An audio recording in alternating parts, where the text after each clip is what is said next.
Welcome back to Xylem learning. ഞാൻ നിങ്ങളുടെ സ്വന്തം മിഥിലാമിസാണ്. അപ്പോൾ ഫിസിക്സ് പരീക്ഷയ്ക്ക് അടിപൊളിയായിട്ട് എഴുതിയിരിക്കുകയാണ്. അപ്പം നാളെയാണ് നമ്മുടെ കെമിസ്ട്രിയുടെ ഊഴം. അപ്പോൾ എല്ലാവരും കിളി പോയിരിക്കുകയായിരിക്കും അല്ലേ? അപ്പം എൻ്റെ കുട്ടികൾ ഒന്നും കൊണ്ട് പേടിക്കേണ്ട കാര്യമില്ല. കാരണം നാളത്തെ കെമിസ്ട്രി പരീക്ഷയിൽ 40-ൽ 40 മാർക്ക് നേടിത്തരാനാണ് ഞാൻ നിങ്ങളുടെ അടുത്തേക്ക് എത്തിയിട്ടുള്ളത്. അപ്പം നിങ്ങൾക്കറിയാം, കഴിഞ്ഞ ഒരുപാട് പരീക്ഷകളിലായിട്ടും നിങ്ങൾക്ക് ഇതേപോലെയുള്ള വീഡിയോസ് നമ്മുടെ ലൈവുമൊക്കെ ഒരുപാട് ഉപയോഗപ്പെട്ടിട്ടുണ്ട് അല്ലേ? അപ്പോൾ ഈ ഒരു വീഡിയോയിൽ നമ്മൾ ഡിസ്കസ് ചെയ്യാൻ പോകുന്ന ക്വസ്റ്റ്യൻസ് ഒക്കെ മക്കളെ നാളത്തെ പരീക്ഷയിൽ ഏറ്റവും കൂടുതൽ വരാൻ സാധ്യതയുള്ള ചോദ്യങ്ങളാണ്. അതുകൊണ്ട് തന്നെ എൻ്റെ കുട്ടികൾ എല്ലാവരും ഈ വീഡിയോ മുഴുവനായിട്ടും കാരണം തീർച്ചയായിട്ടും നിങ്ങളുടെ ഫ്രണ്ട്സിനൊക്കെ അയച്ചു കൊടുത്തിട്ട് നമ്മുടെ വീഡിയോ കാണാനായിട്ട് പറയണം. അപ്പോൾ ഈ ഒരു വീഡിയോയിൽ നമ്മൾ ഡിസ്കസ് ചെയ്യുന്നത് നാളത്തെ ചോദ്യ പേപ്പറിൽ മിസ് വീണ്ടും പറയുകയാണ് ഏറ്റവും കൂടുതൽ വരാൻ പ്രോബബിലിറ്റി ഉള്ള ക്വസ്റ്റ്യൻസ് ആണ്. അപ്പോൾ ഈ ഒരു ക്വസ്റ്റ്യൻസ് എന്ന് പറയുന്നത് കഴിഞ്ഞ കുറേ വർഷങ്ങളിലെ ചോദ്യ പേപ്പർ വിലയിരുത്തിക്കൊണ്ടും നമ്മുടെ ടെക്സ്റ്റ് ബുക്കൊക്കെ പഠിച്ചുകൊണ്ടുമാണ് നമ്മൾ ടീച്ചേഴ്സ് റെഡിയാക്കിയിട്ടുള്ളത്. സോ എല്ലാവരും റെഡി ആയിട്ടിരിക്കുക. നമുക്ക് തുടങ്ങാം. ഒന്നാമത്തെ ചോദ്യത്തിലേക്ക് പോവാ. ഇത് നമ്മുടെ ലേ ഷാറ്റ്ലിയർ പ്രിൻസിപ്പളിൽ നിന്നുള്ളൊരു ചോദ്യമാണ് അല്ലെ? ചോദ്യം നോക്കിക്കേ. NO+O2 gives NO2 and heat. In this reaction, how do the following changes influence the amount of product? നമ്മുടെ ടെക്സ്റ്റ് ബുക്കിലെ ലെറ്റേഴ്സ് അസസിലുള്ള ഒരു ക്വസ്റ്റ്യൻ ആണ് അല്ലെ? അതായത് നൈട്രജനും നൈട്രിക് ഓക്സൈഡും ഓക്സിജനും ചേർന്നിട്ട് നൈട്രജൻ ഡയോക്സൈഡ് ആയിട്ട് മാറുന്നു. ഈ രാസപ്രവർത്തനത്തിൽ താഴെ പറയുന്നവ ഉൽപ്പന്നത്തിന്റെ അളവിനെ എങ്ങനെ സ്വാധീനിക്കുന്നു അല്ലെ? അപ്പൊ മക്കളെ, ലേ ഷാറ്റ്ലിയറിൽ നിന്ന് നിങ്ങൾക്ക് ഈ കൊല്ലം ഈ ക്രിസ്മസ് പരീക്ഷയ്ക്ക് വരാൻ പോകുന്നത് 3 ഇക്വേഷൻസിൽ ഏതെങ്കിലും ഒന്നായിരിക്കും. ഒന്നെങ്കിൽ ഈ ഇപ്പോൾ മിസ് തന്നിട്ടുള്ള ഇക്വേഷൻ, അതല്ല എങ്കിൽ അമോണിയയുടെ ഇക്വേഷൻ, അതല്ല എങ്കിൽ സൾഫർ ഡയോക്സൈഡും ഓക്സിജനും ചേർന്ന് സൾഫർ ട്രയോക്സൈഡ് ആവുന്ന ഇക്വേഷൻ. ഈ 3 ക്വസ്റ്റ്യനിൽ നിന്നും ഏതെങ്കിലും ഒരു ക്വസ്റ്റ്യൻ വരുമെന്നുള്ളത് 100% ഉറപ്പാണ്. കഴിഞ്ഞ കുറേ വർഷങ്ങളിലായിട്ട് എപ്പോഴും അമോണിയ തന്നെ ചോദിക്കുന്നത് കൊണ്ട് ഒന്ന് മാറ്റിപ്പിടിക്കാം എന്നാണ് നമ്മൾ എക്സ്പെക്ട് ചെയ്യുന്നത്. എനിവേ, നമുക്ക് ഉത്തരത്തിലേക്ക് പോകാം. നോക്കിക്കോ, ടെമ്പറേച്ചർ കുറയ്ക്കുന്നു. അപ്പൊ മക്കളെ, നിങ്ങൾ ഓർത്തിരിക്കേണ്ട കാര്യം എന്താ? പ്രോഡക്റ്റ് സൈഡിലാണ് ടെമ്പറേച്ചർ വരുന്നതെങ്കിൽ ഫോർവേഡ് റിയാക്ഷൻ എക്സോതെർമിക് ആണ് അല്ലെ? ഈ പറഞ്ഞ ഉൽപ്പന്നത്തിന്റെ ഒപ്പമാണ് നമ്മൾ താപം കാണുന്നതെങ്കിൽ അതിന്റെ അർത്ഥം എന്താ? നമ്മുടെ പുരോപ്രവർത്തനം എന്ന് പറയുന്നത് താപമോചക പ്രവർത്തനമാണ് അല്ലെ? അതായത് ഇവിടെ ഉൽപ്പന്നം ഉണ്ടാകുമ്പോൾ കുറച്ച് ഹീറ്റ് കൂടെ പുറത്തേക്ക് വരും, ശരിയല്ലേ? അപ്പൊ നമ്മൾ എന്താ ചെയ്യുന്നത്? ടെമ്പറേച്ചർ കുറയ്ക്കുക. അപ്പൊ നമ്മൾ ടെമ്പറേച്ചർ കുറച്ചാൽ നമ്മുടെ സിസ്റ്റം എന്താ ചെയ്യുക? നമ്മുടെ വ്യൂഹം എന്താ ചെയ്യുക? നമ്മൾ ചെയ്യുന്നതിന്റെ നേരെ വിപരീതമായിട്ട് ചെയ്യാൻ നോക്കും അല്ലെ? നേരെ ഓപ്പോസിറ്റ് ആയിട്ടാണ് ചെയ്യാൻ നോക്കുക. അതായത് നമ്മൾ ടെമ്പറേച്ചർ കുറച്ചാൽ നമ്മുടെ സിസ്റ്റം ടെമ്പറേച്ചർ കൂട്ടാൻ നോക്കും, ശരിയല്ലേ? അപ്പൊ നമ്മൾ ടെമ്പറേച്ചർ കുറയ്ക്കുന്നു അല്ലെ? നമ്മൾ താപനില കുറയ്ക്കുന്നു. അപ്പൊ നമ്മുടെ സിസ്റ്റം ടെമ്പറേച്ചർ കൂട്ടാൻ നോക്കും. അപ്പൊ ടെമ്പറേച്ചർ കൂടണമെങ്കിൽ എക്സോതെർമിക് നടക്കണോ എൻഡോതെർമിക് നടക്കണോ? താപമോചക പ്രവർത്തനമാണോ താപാകിരണ പ്രവർത്തനമാണോ നടക്കുക? താപമോചകം, എക്സോതെർമിക് എന്ന് പറഞ്ഞാൽ ഹീറ്റ് റിലീസ് ചെയ്യും, ടെമ്പറേച്ചർ കൂടും. താപാകിരണം, എൻഡോതെർമിക് എന്ന് പറഞ്ഞാൽ എന്താ? ഹീറ്റിനെ അബ്സോർബ് ചെയ്യും അല്ലെ? താപത്തെ ആഗിരണം ചെയ്യും. അപ്പൊ ടെമ്പറേച്ചർ കുറയും, ശരിയല്ലേ മക്കളെ? അങ്ങനെയാണെങ്കിൽ നമ്മൾ ടെമ്പറേച്ചർ കുറച്ചാൽ സിസ്റ്റം ടെമ്പറേച്ചർ കൂട്ടാൻ നോക്കും അല്ലെ? അപ്പൊ ടെമ്പറേച്ചർ കൂടണമെങ്കിൽ ഇവിടെ ഏത് ഡയറക്ഷനിലാണ് റിയാക്ഷൻ നടക്കേണ്ടത്? ഏത് ദിശയിലേക്കാണ്? ഉൽപ്പന്നം ഉണ്ടായാൽ മതി അല്ലെ? കുറെ പ്രോഡക്റ്റ് ഉണ്ടായാൽ മതി. നമ്മൾ ഓൾറെഡി കണ്ടു, പ്രോഡക്റ്റ് ഉണ്ടാവുന്നതിനോടൊപ്പം തന്നെ കുറെ ഹീറ്റ് കൂടെ റിലീസ് ചെയ്യപ്പെടുന്നുണ്ട് അല്ലെ? ഇവിടെ ഉൽപ്പന്നം ഉണ്ടാവുന്നതനുസരിച്ച് കുറെ താപം കൂടെ പുറത്തേക്ക് വരുന്നുണ്ട്, ശരിയല്ലേ? അപ്പൊ നമ്മൾ ടെമ്പറേച്ചർ കുറച്ചാൽ സിസ്റ്റം ടെമ്പറേച്ചർ കൂട്ടാൻ നോക്കും. ടെമ്പറേച്ചർ കൂട്ടുന്നതിന്റെ ഭാഗമായിട്ട് എന്താ മക്കളെ സംഭവിക്കുക? ടെമ്പറേച്ചർ കൂട്ടുന്നതിന്റെ ഭാഗമായിട്ട് ഇവിടെ കുറെ പ്രോഡക്റ്റ് ഉണ്ടാവും, ശരിയല്ലേ? അപ്പം പ്രോഡക്റ്റിന്റെ അളവ് കൂടും, ശരിയല്ലേ മക്കളെ? ഉൽപ്പന്നത്തിന്റെ അളവ് കൂടും എന്ന് നമുക്ക് മനസ്സിലാക്കാം. ഇനി നമ്മൾ ഇൻക്രീസ് ഇൻ പ്രഷർ ആണ്. അപ്പൊ പ്രഷർ എന്ന് പറയുന്ന ഒരു ടേം വന്നു കഴിഞ്ഞാൽ പ്രഷറിനെ സ്വാധീനിക്കുന്ന ഒരു ഘടകമുണ്ട് അല്ലെ? Number of moles. എവിടെയാണോ നമ്പർ ഓഫ് മോൾസ് കൂടുതൽ അവിടെ പ്രഷർ കൂടുതലായിരിക്കും. എവിടെയാണോ നമ്പർ ഓഫ് മോൾസ് കുറവ് അവിടെ പ്രഷർ കുറവായിരിക്കും അല്ലെ? അപ്പൊ നമ്മുടെ ഇക്വേഷൻ 2NO+O2 റിവേഴ്സിബിളി ഗീവ്സ് 2NO2. നമ്മൾ എന്ത് ചെയ്യുക? പ്രോഡക്റ്റ് സൈഡിലെയും റിയാക്ടൻ സൈഡിലെയും നമ്പർ ഓഫ് മോൾസ് കണ്ടുപിടിക്കാം. നോക്കിക്കേ, നമ്മുടെ റിയാക്ടൻ സൈഡ് അഭികാരകങ്ങളെ മാത്രം കൺസിഡർ ചെയ്താൽ 2 മോൾ NO 1 മോൾ ഓക്സിജൻ ആയിട്ട് റിയാക്ട് ചെയ്യുന്നു. അപ്പൊ ടോട്ടൽ ഉള്ളത് 3 മോളാണ്, ശരിയല്ലേ? ഇനി പ്രോഡക്റ്റ് എത്ര മോൾ ഉണ്ട്? 2NO2 ആണ്. 2 മോളാണ് ഇവിടെ പ്രോഡക്റ്റ് ഉള്ളത്. ശരിയല്ലേ മക്കളെ? അപ്പൊ നമുക്ക് മനസ്സിലായി ഫോർവേഡ് റിയാക്ഷനിൽ എന്താ സംഭവിക്കുക? റിയാക്റ്റൻസ് പ്രോഡക്റ്റ് ആവുന്നു. അതായത് 3 മോൾ റിയാക്റ്റന്റ് 2 മോൾ പ്രോഡക്റ്റ് ആയിട്ട് മാറുകയാണ് ഫോർവേഡ് റിയാക്ഷനിൽ, പുരോപ്രവർത്തനത്തിൽ. 3 2 എന്ന് പറഞ്ഞാൽ നമ്പർ ഓഫ് മോൾസ് കുറയല്ലേ? നമ്പർ ഓഫ് മോൾസ് കുറഞ്ഞാൽ അവിടെ പ്രഷറും കുറയും, മർദ്ദവും കുറയുന്നതായിട്ട് നമുക്ക് കാണാനായിട്ട് സാധിക്കും അല്ലെ? അപ്പൊ ഫോർവേഡ് റിയാക്ഷനിൽ, പുരോപ്രവർത്തനത്തിൽ പ്രഷർ കുറയുന്നു, മർദ്ദം കുറയുന്നു എന്ന് നമുക്ക് മനസ്സിലാക്കാം. ഇനി നമ്മുടെ ബാക്ക്വേർഡ് റിയാക്ഷൻ നിങ്ങളൊന്ന് ചിന്തിച്ചു നോക്കിക്കേ. ബാക്ക്വേർഡ് റിയാക്ഷൻ എന്ന് പറഞ്ഞാൽ എന്താ മക്കളെ? പ്രോഡക്റ്റ് തിരിച്ച് റിയാക്റ്റന്റ് ആയിട്ട് മാറുന്നു അല്ലെ? അപ്പൊ നമ്മുടെ 2 മോൾ പ്രോഡക്റ്റ് തിരിച്ച് 3 മോൾ റിയാക്റ്റന്റ് ആയിട്ട് മാറുകയാണ്. ബാക്ക്വേർഡ് റിയാക്ഷനിൽ അല്ലെങ്കിൽ പശ്ചാത് പ്രവർത്തനത്തിൽ 2 മോള് തിരിച്ച് 3 മോളായിട്ട് മാറുകയാണ് അല്ലെ? അപ്പൊ നമ്പർ ഓഫ് മോൾസ് കൂടി, മോളുകളുടെ എണ്ണം ഇവിടെ കൂടുന്നു. ശരിയാണ് മക്കളെ? മോളുകളുടെ എണ്ണം കൂടിയാൽ എന്താ സംഭവിക്കുക? പ്രഷർ കൂടും. നമ്പർ ഓഫ് മോൾസും പ്രഷറും ഡയറക്ട്ലി പ്രൊപ്പോർഷണൽ ആണ് അല്ലെ? അപ്പം നമ്പർ ഓഫ് മോൾസ് കൂടിയാൽ അവിടെ പ്രഷർ കൂടും. അപ്പം നമുക്ക് മനസ്സിലായി ഫോർവേഡ് റിയാക്ഷനിൽ പ്രഷർ കുറയുന്നു, ബാക്ക്വേർഡ് റിയാക്ഷനിൽ പ്രഷർ കൂടുന്നു. ഇനി നമ്മൾ എന്താ ചെയ്തത്? നമ്മൾ പ്രഷർ കൂട്ടാനാ നോക്കിയത് അല്ലെ? നമ്മൾ പ്രഷർ കൂട്ടിയാൽ നമ്മുടെ സിസ്റ്റം എന്താ ചെയ്യുക? നമ്മുടെ വ്യൂഹം എന്താ ചെയ്യുക? നമ്മുടെ സിസ്റ്റം പ്രഷർ കുറയ്ക്കാനായിട്ട് നോക്കും അല്ലെ? മർദ്ദം കുറയ്ക്കാൻ നോക്കും. നമ്മൾ മർദ്ദം കൂട്ടിയാൽ വ്യൂഹം മർദ്ദം കുറയ്ക്കാൻ നോക്കും. ഇനി നിങ്ങൾ പറ, മർദ്ദം കുറയണമെങ്കിൽ ഏത് ഡയറക്ഷനിൽ നടക്കണം? ഇപ്പൊ നമ്മളിവിടെ എഴുതി വെച്ചു അല്ലെ? ഫോർവേഡിൽ പ്രഷർ കൂടുന്നു, ബാക്ക്വേർഡിൽ കുറയുന്നു അല്ലെ? പുരോപ്രവർത്തനത്തിൽ മർദ്ദം കൂടുന്നു, പശ്ചാത് പ്രവർത്തനത്തിൽ മർദ്ദം കുറയുന്നു. അപ്പൊ കുറയ്ക്കണമെങ്കിൽ ഏത് ഡയറക്ഷനിലേക്ക് പോകണം? Forward reaction. ശരിയല്ലേ? നമ്മൾ പ്രഷർ കൂട്ടിയാൽ സിസ്റ്റം പ്രഷർ കുറയ്ക്കും. പ്രഷർ കുറയണമെന്നുണ്ടെങ്കിൽ ഇവിടെ ഫോർവേഡ് റിയാക്ഷൻ നടക്കണം, ഇവിടെ പുരോപ്രവർത്തനം നടക്കണം. അപ്പൊ ഫോർവേഡ് റിയാക്ഷന്റെ റേറ്റ് കൂടിയാൽ നമുക്ക് വീണ്ടും കുറെ പ്രോഡക്റ്റ് കിട്ടും അല്ലെ? അപ്പൊ നമ്മൾ പ്രഷർ കൂട്ടിയാലും ഇവിടെ പ്രോഡക്റ്റിന്റെ അളവ് ഇൻക്രീസ് ചെയ്യും. ശരിയാണോ മക്കളെ? ഇവിടെയും ഉത്പന്നത്തിന്റെ അളവ് കൂടുന്നതായിട്ട് നമുക്ക് കാണാനായിട്ട് സാധിക്കും. യെസ്. അടുത്തത് എന്താ? Increase in the concentration of oxygen. അതായത് ഓക്സിജന്റെ അളവ് കൂട്ടുന്നു. ഇവിടെ ഓക്സിജൻ എന്ന് പറഞ്ഞാൽ ആരാ? ഇവിടെ ഓക്സിജൻ എന്ന് പറയുന്നത് ഇങ്ങനെ ഒരാളുടെ അളവ് കൂട്ടുന്നു തന്നാൽ കൂട്ടിയിരിക്കുന്നത് റിയാക്റ്റന്റിന്റെ അളവാണോ പ്രോഡക്റ്റിന്റെ അളവാണോ എന്ന് നോക്കാം. അപ്പൊ ഇവിടെ ഓക്സിജൻ എന്ന് പറയുന്നത് നമ്മുടെ റിയാക്റ്റന്റ് ആണ് അല്ലെ? നമ്മുടെ അഭികാരകമാണ് ഓക്സിജൻ എന്ന് പറയുന്നത്. ശരിയല്ലേ? അപ്പൊ നമ്മൾ റിയാക്റ്റന്റിന്റെ കോൺസെൻട്രേഷൻ കൂട്ടിയാൽ സിസ്റ്റം കോൺസെൻട്രേഷൻ കുറയ്ക്കാൻ നോക്കും അല്ലെ? നമ്മൾ അഭികാരകത്തിന്റെ അളവ് കൂട്ടിയാൽ നമ്മുടെ വ്യൂഹം അഭികാരകത്തിന്റെ അളവ് കുറയ്ക്കാൻ നോക്കും. എങ്ങനെയാ? കോരി എടുത്ത് കളയാൻ പറ്റുമോ പാത്രത്തില്? പറ്റില്ല അല്ലെ? റിയാക്റ്റന്റിന്റെ കോൺസെൻട്രേഷൻ കുറയണമെങ്കിൽ റിയാക്റ്റന്റിനെ പ്രോഡക്റ്റ് ആക്കുക എന്നുള്ളത് മാത്രമാണ് ഏക വഴി അല്ലെ? അഭികാരകത്തിന്റെ ഗാഢത കുറയ്ക്കാൻ ആകെയുള്ള മാർഗം എന്ന് പറയുന്നത് അഭികാരകത്തെ ഉൽപ്പന്നമാക്കി മാറ്റുക. അപ്പൊ നമ്മൾ ഓക്സിജൻ കൂട്ടിയാൽ സിസ്റ്റം ഓക്സിജൻ കുറയ്ക്കാൻ നോക്കും. കുറയ്ക്കുന്നതിന്റെ ഭാഗമായി ഈ ഓക്സിജനെ വീണ്ടും നൈട്രജൻ ഡൈ ഓക്സൈഡ് ആയിട്ട് മാറ്റും. അപ്പൊ നമുക്ക് പറയാം വീണ്ടും ഫോർവേഡ് റിയാക്ഷന്റെ റേറ്റ് കൂടും. ഫോർവേഡ് റിയാക്ഷൻ പുരോപ്രവർത്തനത്തിന്റെ വേഗത കൂടും. അത് കൂടിയാൽ എന്താ സംഭവിക്കുക? നമുക്ക് പറയാം വീണ്ടും പ്രോഡക്റ്റിന്റെ അളവ് കൂടി അല്ലെ? ഉൽപ്പന്നത്തിന്റെ അളവ് കൂടി എന്ന് പറയാം. മക്കളെ, ഇതുപോലെ തന്നെ മറ്റു ക്വസ്റ്റ്യൻസ് ഉണ്ട്.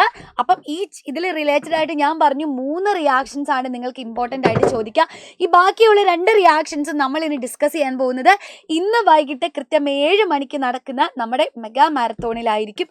Okay, ready? അപ്പൊ അടുത്ത ക്വസ്റ്റ്യനിലേക്ക് നമുക്ക് പോവാം.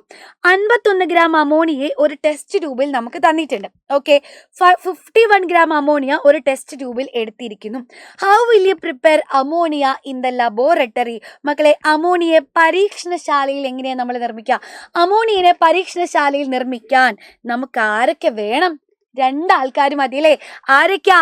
അമോണിയം ക്ലോറൈഡ് NH4Cl എന്ന് പറയുന്ന അമോണിയം ക്ലോറൈഡും CaOH എന്ന് പറയുന്ന കാൽഷ്യം ഹൈഡ്രോക്സൈഡും മാത്രം മതി അല്ലേ? കുറച്ച് അമോണിയം ഹൈഡ്രോക്സൈഡിനെയും കുറച്ച് കാൽഷ്യം ഹൈഡ്രോക്സൈഡിനെയും എടുത്ത് ഹീറ്റ് ചെയ്ത് കഴിഞ്ഞാൽ നമുക്ക് ആരെയൊക്കെയാ കിട്ടുക? നമുക്ക് അമോണിയ കിട്ടും, കാൽഷ്യം ക്ലോറൈഡ് കിട്ടും. ശരിയല്ലേ മക്കളെ? അതേപോലെ തന്നെ വാട്ടർ മോളിക്യൂൾസും കിട്ടും. ശരിയല്ലേ? അപ്പൊ അമോണിയെ പ്രിപ്പയർ ചെയ്യണമെങ്കിൽ അമോണിയം ക്ലോറൈഡിനെ കാൽഷ്യം ഹൈഡ്രോക്സൈഡുമായിട്ട് ട്രീറ്റ് ചെയ്താൽ മതി അല്ലെ? ഹീറ്റ് ചെയ്താൽ മതി. സെറ്റ് അല്ലേ? ഇനി mass of 2 moles of ammonia. 2 mole ammonia എന്ന് പറഞ്ഞാൽ എത്രയാണ് മാസ് എന്നാണ് നമ്മളോട് ചോദ്യത്തിൽ ചോദിച്ചിട്ടുള്ളത്. ശരിയല്ലേ മക്കളെ? അപ്പൊ നോക്കിക്കേ, ഒരു മോൾ അമോണിയ എന്ന് പറഞ്ഞാൽ എത്ര മാസ് വരാം? ഒരു മോൾ അമോണിയ എന്ന് പറയുമ്പോൾ NH3യുടെ മാസ് തന്നെ അല്ലെ. ഒരു നൈട്രജന്റെ മാസ് 14 ഗ്രാം ആണ്. ഒരു ഹൈഡ്രജന്റെ മാസ് 1 ഗ്രാം ആണ്. ഇവിടെ 3 ഹൈഡ്രജൻ ഉണ്ട്. അപ്പൊ 1 × 3 അല്ലെ, എല്ലാം കൂടെ കൂട്ടിയാൽ 17 ഗ്രാം എന്ന് കിട്ടും. ഈ 17 ഗ്രാം എന്ന് പറയുന്നത് ഒരു മോൾ അമോണിയയുടെ മാസാണ്. ശരിയല്ലേ? അങ്ങനെയാണെങ്കിൽ നമ്മളോട് എന്താ ചോദിച്ചിട്ടുള്ളത്? 2 മോൾ അമോണിയ. 2 മോൾ അമോണിയയുടെ മാസ് എത്ര കണ്ടുപിടിക്കാം? ഒരു മോൾ അമോണിയയ്ക്ക് 17 രൂപ. അപ്പൊ 2 മോൾ അമോണിയക്ക് എത്ര രൂപയാ? 2 × 17 അല്ലെ. അപ്പൊ 2 മോൾ അമോണിയയുടെ മാസ് എന്ന് പറയുന്നത് 2 മോൾ അമോണിയയുടെ മാസ് കണ്ടുപിടിക്കാൻ 2 × 17 ചെയ്താൽ മതി. 34 ഗ്രാം എന്ന് നമുക്ക് ആൻസർ കിട്ടും. ഓക്കെ അല്ലേ? ഇനി 34 ഗ്രാം അമോണിയയിൽ എത്ര മോൾ അടങ്ങിയിട്ടുണ്ട് നമുക്കളെ? അതായത് number of moles in 34 gram of ammonia. ഇതിപ്പോൾ നമ്മൾ ഓൾറെഡി കണ്ടുപിടിച്ചു അല്ലേ. ഇവിടെ 17 ഗ്രാം എന്ന് പറഞ്ഞാൽ ഒരു മോൾ അമോണിയ ആണ്. അപ്പോൾ 34 എന്ന് പറഞ്ഞാൽ 2 ഗ്രാം ആണ്. ഇനി അതല്ല, ഇക്വേഷൻ വെച്ചിട്ട് നമ്മൾ എങ്ങനെയാ മക്കളെ കണ്ടുപിടിക്കാം? ഇക്വേഷൻ വെച്ചിട്ട് എങ്ങനെയാ കണ്ടുപിടിക്കാം? നമുക്ക് ഒരു മാസ് തന്നിട്ട് നമ്മളോട് നമ്പർ ഓഫ് മോൾസ് കണ്ടുപിടിക്കാൻ പറഞ്ഞാൽ ഇഫ് മാസ് ഈസ് ഗിവൺ അല്ലെ, മാസ് ഈസ് ഗിവൺ, ഭാരം തന്നിട്ട് നമ്പർ ഓഫ് മോൾസ് കണ്ടുപിടിക്കാൻ പറഞ്ഞാൽ നമ്മുടെ ഇക്വേഷൻ എന്താ? Number of moles N = given mass divided by gram atomic mass അല്ലെങ്കിൽ ഗ്രാം മോളിക്കുലാർ മാസ് ചെയ്താൽ മതി അല്ലേ. ഇവിടെ ഗ്രാം മോളിക്കുലാർ മാസ് എത്രയാ? GMM ഓഫ് അമോണിയ എത്രയാ? 17 ഗ്രാം ആണ് ഒരു മോൾ അമോണിയയുടെ mass. Gram molecular mass 17 gram ആണ്. ഗിവൺ മാസ് എത്രയാ? 34 ഗ്രാം. 34 എത്ര ഉണ്ടെന്നല്ലേ കണ്ടുപിടിക്കേണ്ടത്. സോ 34 ഡിവൈഡഡ് ബൈ 17 ചെയ്യുക, നമുക്ക് 2 മോൾ എന്ന ആൻസർ കിട്ടും. അപ്പോൾ 34 ഗ്രാം അമോണിയ എന്ന് പറഞ്ഞാൽ അത് 2 മോൾ ആണ് എന്ന് നമുക്ക് മനസ്സിലായി. ഇനി volume of 85 gram ammonia at STP. 85 gram അമോണിയെ STPയിൽ എടുത്താൽ അതിന്റെ വ്യാപ്തം എത്രയാണെന്നാണ് ചോദ്യം. അപ്പൊ മക്കളെ നമുക്കറിയത്തില്ല അല്ലെ, ഇതൊന്നും നമുക്കറിയത്തില്ല. നമുക്കറിയാവുന്ന കാര്യം എന്താ? STPയുമായിട്ട് റിലേറ്റഡ് ആയിട്ട് നമുക്കറിയാവുന്ന കാര്യം എന്താ? ഒരു മോൾ അല്ലെ, ഒരു മോൾ ഏത് ഗ്യാസും എടുത്താൽ, ഒരു മോൾ എനി ഗ്യാസ് അറ്റ് STP, ഒരു മോളെ ഏത് വാതകത്തെയും STPയിൽ കൊണ്ടുവച്ചാൽ അതിന്റെ വ്യാപ്തം എന്ന് പറയുന്നത് 22.4 ലിറ്റർ ആണ് എന്ന് നമുക്കറിയാം അല്ലെ. അപ്പൊ നമ്മുടെ കയ്യിൽ തന്നിട്ടുള്ളത് 85 ഗ്രാം അമോണിയ എന്നാണ്. സോ ഈ 85 ഗ്രാമിനെ നമ്മൾ എന്ത് ചെയ്യണം? നമ്പർ ഓഫ് മോൾസിലേക്ക് മാറ്റിയാൽ ഈസി ആയിട്ട് നമുക്ക് കണ്ടുപിടിക്കാം. അപ്പോൾ ഒരു മാസ് തന്നിട്ട് നമ്പർ ഓഫ് മോൾസ് കണ്ടുപിടിക്കാൻ നമ്മൾ പറഞ്ഞാൽ നമ്മൾ എന്താ ചെയ്യുക? Given mass divided by gram molecular mass ആണ്. ഗിവൺ മാസ് 85 ആണ്. മോളിക്കുലാർ മാസ് എന്ന് പറയുന്നത് 17 ആണ്. എത്രയാ മക്കളെ നമുക്ക് കിട്ടുക? 85 ഡിവൈഡഡ് ബൈ 17 ചെയ്താൽ എത്രയാ കിട്ടുക? 85 ഡിവൈഡഡ് ബൈ 17 ചെയ്ത് കഴിഞ്ഞാൽ നമുക്ക് 5 മോൾ എന്ന ആൻസർ കിട്ടും അല്ലെ.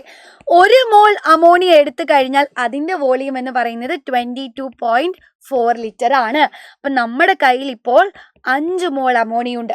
അപ്പൊ 5 മോൾ അമോണിയയുടെ വോളിയം നമ്മൾ എങ്ങനെ കണ്ടുപിടിക്കാം? 5 മോൾ അമോണിയയുടെ വോളിയം കണ്ടുപിടിക്കാൻ 5 × 22.4 ചെയ്താൽ മതി അല്ലേ. 5 × 22.4 ചെയ്ത് കഴിഞ്ഞാൽ 112 ലിറ്റർ എന്ന് നമുക്ക് ആൻസർ കിട്ടും. ഓക്കെ. അപ്പൊ മക്കളെ നിങ്ങൾക്കറിയാം ഫസ്റ്റ് ടേമിൽ നിന്ന് കാര്യമായിട്ട് തന്നെ ചോദ്യങ്ങൾ ചോദിക്കുന്നുണ്ട്. കഴിഞ്ഞ എക്സാമുകളൊക്കെ നിങ്ങൾ കണ്ടു, ഫസ്റ്റ് ടേമിൽ നിന്ന് ക്വസ്റ്റ്യൻസ് വരുന്നുണ്ട്. അതുകൊണ്ട് നമ്മുടെ ഫസ്റ്റ് ചാപ്റ്റർ തൊട്ട് 6th ചാപ്റ്റർ വരെയും ഇമ്പോർട്ടൻ്റ് ആണ് കേട്ടോ. എല്ലാത്തിനും ഈക്വൽ ഇമ്പോർട്ടൻസ് കൊടുത്ത് തന്നെ നിങ്ങൾ പഠിക്കുക. എന്നാലും 4, 5, 6 ചാപ്റ്റർ കുറച്ചും കൂടെ നന്നായിട്ട് പഠിക്കുക. 1, 2, 3 ഒക്കെ എന്ത് ചെയ്യുക? നമുക്ക് കുറച്ച് പ്രയോറിറ്റി കുറച്ച് പഠിക്കാം അല്ലേ. ഓക്കെ. അപ്പൊ ശരി, അടുത്തത് write down the major difference between calcination and roasting with example. കാൽസിനേഷനും റോസ്റ്റിംഗും തമ്മിലുള്ള പ്രധാന വ്യത്യാസം ഉദാഹരണ സഹിതം നമുക്ക് പറയണം. എങ്ങനെ പറയാം?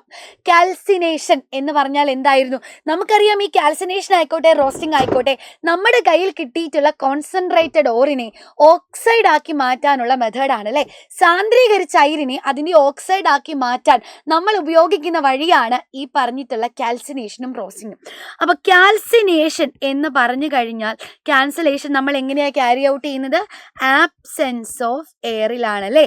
വായുവിൻ്റെ അസാന്നിധ്യത്തിൽ ആബ്സെൻസ് ഓഫ് എയറിലാണ് നമ്മൾ ഇവരെ ചൂടാക്കുന്നതെങ്കിൽ നമുക്കതിനെ കാൽസിനേഷൻ എന്ന് പറയാൻ സാധിക്കും. ഇനി റോസ്റ്റിംഗ് ആണെങ്കിലോ മക്കളെ, റോസ്റ്റിംഗ് ആണെങ്കിൽ നമ്മുടെ കയ്യിലുള്ള കോൺസെൻട്രേറ്റഡ് ഓറിനെ സാന്ദ്രീകരിച്ച ഓറിനെ നമ്മൾ പ്രസൻസ് ഓഫ് എയർ അല്ലെ, വായുവിന്റെ സാന്നിധ്യത്തിൽ എയറിന്റെ പ്രസൻസിലാണ് ഹീറ്റ് ചെയ്യുക. ഇതാണ് മേജർ ഡിഫറൻസ്. കാൽസിനേഷൻ എന്ന് പറഞ്ഞാൽ ആബ്സെൻസ് ഓഫ് എയർ ആണ്, റോസ്റ്റിംഗ് എന്ന് പറഞ്ഞാൽ പ്രസൻസ് ഓഫ് എയർ ആണ്. ഇനി അങ്ങനെയാണെങ്കിൽ എക്സാമ്പിൾ പറയണം. കാൽസിനേഷൻ ആരെയാ നമുക്ക് നടത്താം? കാൽസിനേഷനെ കണ്ടെത്താൻ നമ്മുടെ കയ്യിലൊരു കോഡ് ഉണ്ടല്ലേ, ഹായ് കാക്ക, ഹായ് കാക്ക എന്ന് പറഞ്ഞാൽ എന്താ? ഹൈഡ്രോക്സൈഡുകളെയും കാർബണേറ്റുകളെയുമാണ് മക്കളെ നമ്മൾ കാൽസിനേഷൻ വഴി ഓക്സൈഡ് ആക്കി മാറ്റുന്നത്. ഓക്കെ ആണോ? ഹൈഡ്രോക്സൈഡ്, മെറ്റൽ കാർബണേറ്റുകൾ, ഇവരെയാണ് നമ്മൾ കാൽസിനേഷൻ വഴി ഓക്സൈഡ് ആക്കി മാറ്റുന്നത്. എക്സാമ്പിൾ മിസ് കാണിച്ചു തരാം. സിങ്ക് കാർബണേറ്റ്, സിങ്കിന്റെ കാർബണേറ്റ് ആണ് അല്ലെ. അപ്പൊ ഇതൊരു കാർബണേറ്റ് ഓറാണ്. അപ്പൊ കാർബണേറ്റ് ഓറാണെങ്കിൽ നമ്മൾ എന്ത് ചെയ്യുക? എയറിന്റെ ആബ്സെൻസിൽ ഹീറ്റ് ചെയ്യും അല്ലെ, വായുവിന്റെ അസാന്നിധ്യത്തിൽ നമ്മൾ ചൂടാക്കും. അപ്പൊ നമ്മുടെ സിങ്ക് കാർബണേറ്റ് വിഘടിച്ചിട്ട് സിങ്ക് ഓക്സൈഡും കാർബൺ ഡൈ ഓക്സൈഡുമായിട്ട് മാറും. സെറ്റായോ? അപ്പൊ കാർബണേറ്റിനെ നമ്മൾ ഇവിടെ ഓക്സൈഡ് ആക്കി മാറ്റിയിട്ടുണ്ട്. ഇനി മക്കളെ റോസ്റ്റിംഗ് എന്ന് പറയുമ്പോൾ നിങ്ങൾ റോസ്റ്റിംഗ് എന്ന് പറഞ്ഞാൽ സൾഫൈഡ് ഓറുകൾക്കാണ് കേട്ടോ. സൾഫൈഡ് ഓറുകൾക്ക് വേണ്ടിയിട്ടാണ് നമ്മൾ റോസ്റ്റിംഗ് നടത്താനുള്ളത്. അപ്പൊ മക്കളെ നിങ്ങൾ പറഞ്ഞേ ഏതൊക്കെ സൾഫൈഡ് അയര? നമുക്ക് 2 സൾഫൈഡ് അയരിനെയാണ് പഠിക്കാനുള്ളത് അല്ലേ. Cu2S ഉണ്ട്, അതേപോലെ തന്നെ CuFeS2 ഉണ്ട്, CuFeS2 ഉണ്ട്. അതേപോലെ തന്നെ വളരെ ഇമ്പോർട്ടൻ്റ് ആയിട്ടുള്ള ZnS ഉണ്ട് അല്ലേ. ZnS എന്ന് പറഞ്ഞാൽ ആരാ? സിങ്ക് ബ്ലെൻഡ് എന്ന് ഇവൻ അറിയപ്പെടാറുണ്ട്. അതേപോലെ തന്നെ സിങ്ക് സൾഫൈഡ് എന്നറിയപ്പെടാറുണ്ട്. അപ്പൊ ഏത് പേരിൽ പറഞ്ഞാലും ആള് ഒന്നാണെന്ന് ഓർക്കുക. അപ്പൊ സിങ്ക് സൾഫൈഡ് അല്ലെങ്കിൽ സിങ്ക് ബ്ലെൻഡ് എന്നൊക്കെ പറയും. അപ്പൊ ഇവരൊക്കെയാണ് നമ്മുടെ സൾഫൈഡ് അയിരുകൾ. ഈ സൾഫൈഡ് അയിരുകളെ ആണെങ്കിൽ നമ്മൾ റോസ്റ്റിംഗ് വഴിയാണ് ഓക്സൈഡ് ആക്കി മാറ്റുന്നത്. ഓക്കെ അല്ലേ? ഇത് ഇമ്പോർട്ടൻ്റ് ആണ്, എല്ലാ കൊല്ലവും ചോദിക്കാറുള്ള ക്വസ്റ്റ്യൻ ആണ് കേട്ടോ. ഓക്കെ മക്കളെ, എങ്ങനെയാണെങ്കിൽ ഇതുപോലെ ഒരുപാട് ചോദ്യങ്ങൾ ഇനിയും മിസ്സിന്റെ കയ്യിലുണ്ട്. സോ ഈ ചോദ്യങ്ങളൊക്കെ ഡിസ്കസ് ചെയ്യും. ഇന്ന് വൈകിട്ട് കൃത്യം 7 മണിക്കത്തെ നമ്മുടെ 100% ഷുവർ ക്വസ്റ്റ്യൻ ലൈവിൽ എത്തിക്കഴിഞ്ഞാൽ. അപ്പൊ എന്റെ കുട്ടികൾ എല്ലാവരും ഉണ്ടാവണം. നിങ്ങളുടെ ഫ്രണ്ട്സിനെയും ഒക്കെ കൂട്ടി കൃത്യം 7 മണിയാകുമ്പോൾ നമ്മുടെ ലൈവിലേക്ക് വരണം. നമുക്ക് അടിപൊളിയാക്കാം. അപ്പൊ നാളത്തെ പരീക്ഷയ്ക്ക് 40-ൽ 40 മാർക്ക് സെറ്റ് ആയിരിക്കും. All the best.